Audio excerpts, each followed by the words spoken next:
Hello everyone, good morning, welcome back to my channel. দেখতে পাচ্ছি আমি রান্নাঘর থেকে আমার ব্লগটা শুরু করেছি। আমি একটা মাছের প্রিপারেশন করব। তোমরা দেখতে থাকো ভিডিওটি, তাহলে বুঝতে পারবে আমি কী করতে চলেছি। এখানে আমি বড় সাইজে, বেশ বড়, আমি একটু জল মেরে নিই।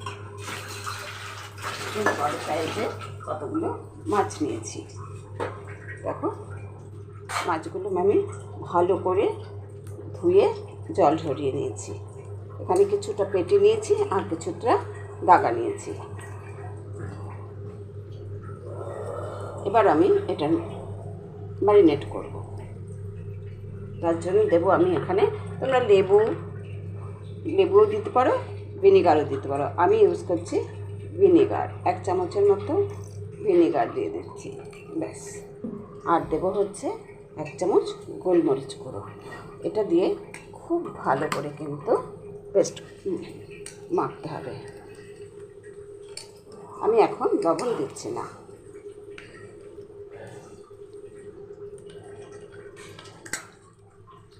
লবণ দিলে নুনটা মানে জল বেরিয়ে যায় মাছের। তাও জল আছে একটু, যেহেতু ভিনিগারটা দিয়েছি। এটা আমি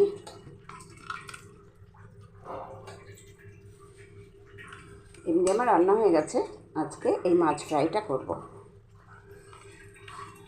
খুব ভালো করে মেখে আমি ঢাকা দিয়ে 15 মিনিটের জন্য রেখে দেবো।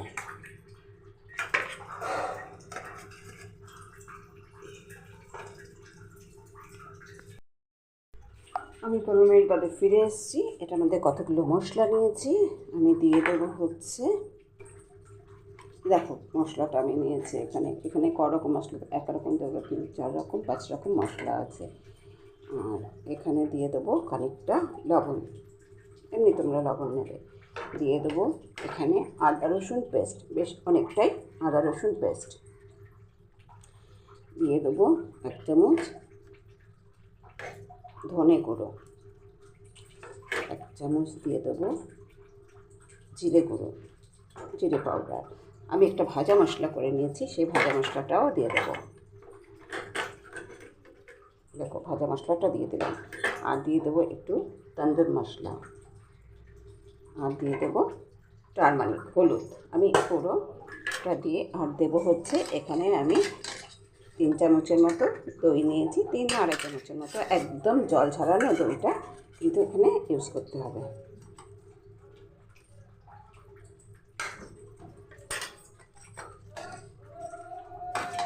এটা আমি ম্যারিনেট করে 1 ঘন্টা রেখে দেবো।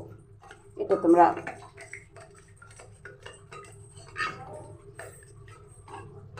মাইক্রোওয়েভেও করতে পারো, আবার তোমরা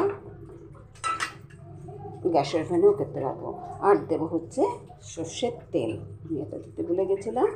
এবার আমি একটু হাতটা ধুয়ে সর্ষের তেলটা দিই।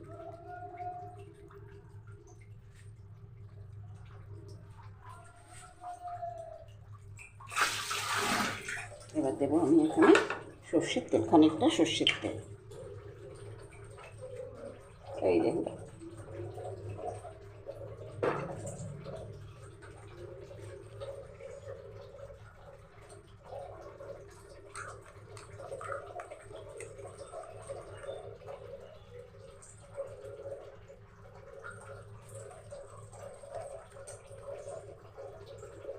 এটা আমি তুলে রাখলাম কেন, আমার জায়ের ছেলেকে স্কুলে যাবে তো, ও ভেজে খাবে, মানে স্কুলে যাবে, অতটা সময় নিয়ে রাখার জন্য। ওটা ম্যারিনেট করা হয়ে গেছে, ওটা আমি তুলে ওকে দিয়ে দেবো। দিয়ে দেখো তোমরা একটু, এটার মধ্যে কিন্তু একটু ফুড কালারও দেওয়া যেতে পারে।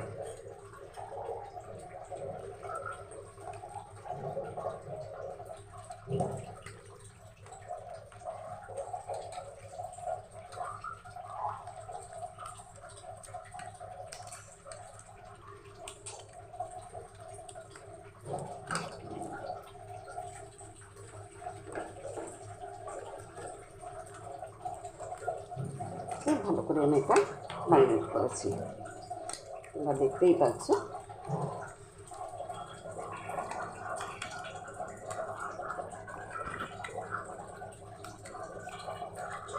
পুরো 1 ঘন্টা রেখে দিতে হবে। ম্যারিনেট করা হয়ে গেছে, আমি এটা চাপা দিয়ে আমি 1 ঘন্টার জন্য রেখে দেবো। আমি সব মশলাগুলো দিয়ে আমি পরে একটু ফুড কালার দেবো, বেশ কালারটা খুব ভালো আসবে। বাট আর একটু হলুদও দিতে পারি আমি। আর দেবো হচ্ছে গরম মশলার গুঁড়ো, যেহেতু ভাজা মশলা দিয়েছি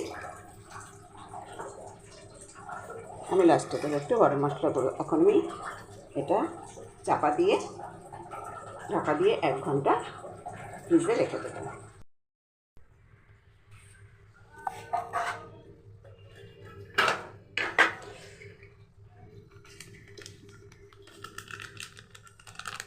আমি 1 ঘন্টা পরে ফিরে এসেছি। আমি এখন এটার মধ্যে দেবো 1 চামচ রেড চিলি পাউডার, ওটা দিতে আমি ভুলে গেছিলাম।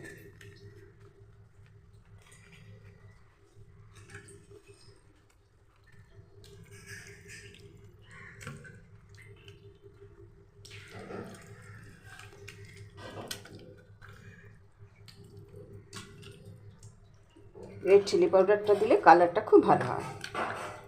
দেখেছো কালারটা পুরো চেঞ্জ হয়ে গেছে।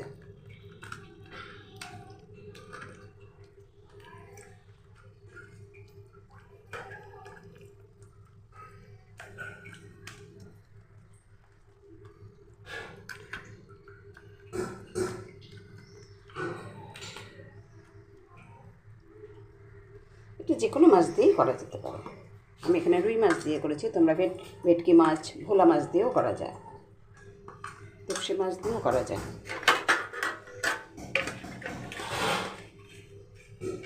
বড় বড় চিংড়ি মাছ দিয়েও করা যেতে পারে। এবার আমি দেখো একটা নেব ননস্টিকে ফ্রাই প্যান।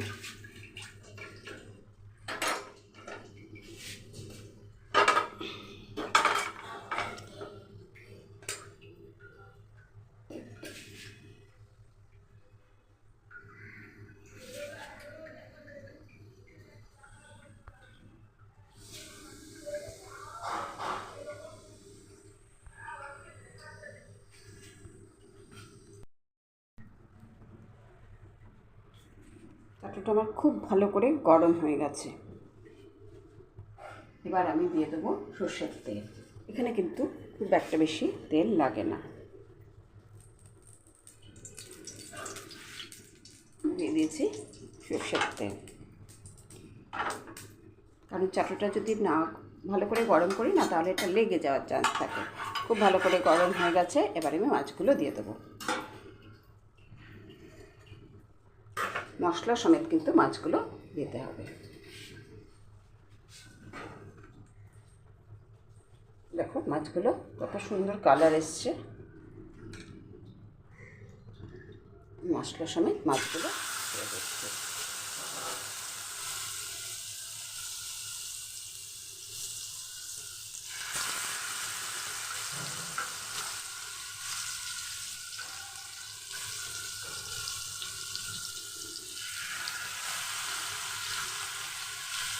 প্রত্যেকটা মাছই আমি এরকমভাবে মশলার সমেত দিয়ে দেবো।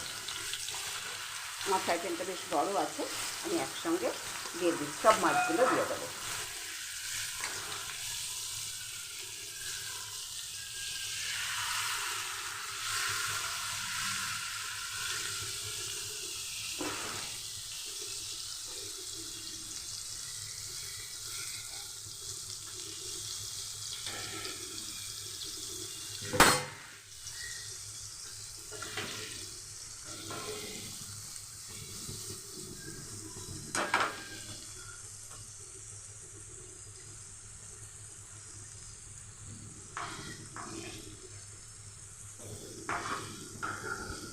এটা স্যালাডের সঙ্গে খেতে অসাধারণ লাগে।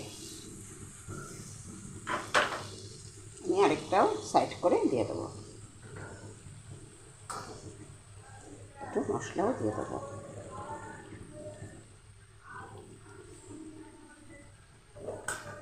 আমি একটু বাড়িয়ে দেবো।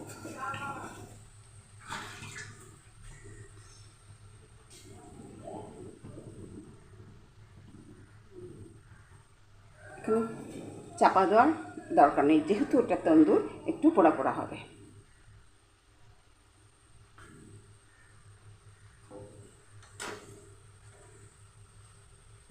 বাড়িয়ে দেব।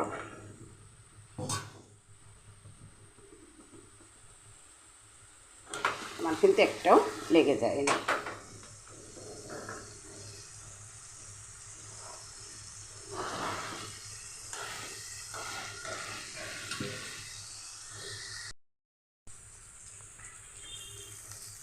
এবার এই মাছগুলো উল্টে দেবো। এটা খুব সুন্দর পোড়া পোড়া হয়েছে। ওয়াও,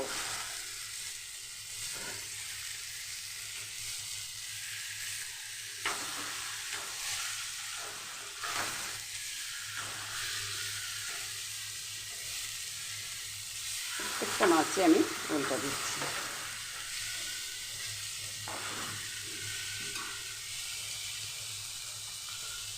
একটু মশলা দিয়ে দিই, আরেকবার উল্টানো যেতে পারে, আর লাগবে না, যেহেতু আমার একটু মশলা গায়ে লেগেছিল সেই জন্য একটু সাইড দিয়ে দিই। আবারও কিন্তু আমি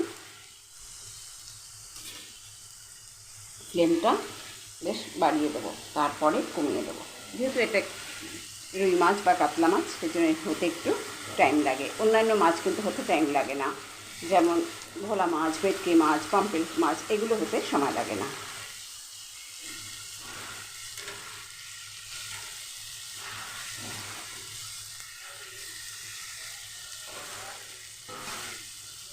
বেশ দেখতে অসাধারণ হচ্ছে, দেখো।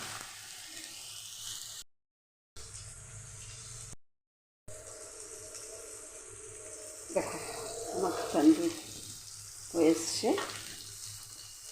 আমি এবার একটু উল্টে দেবো।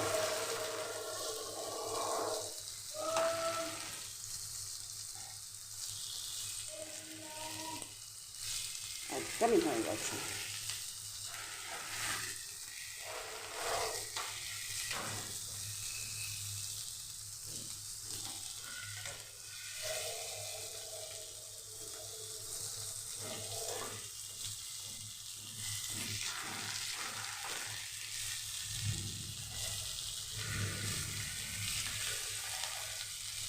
যারা যারা বাড়িতে তন্দুর করতে চাও এভাবে করে ফেলো, একদম ভেরি ইজি প্রসেসে আমি করেছি। খেতেও খুব অসাধারণ লাগে। এটা স্যালাডের সঙ্গে পরিবেশন করো।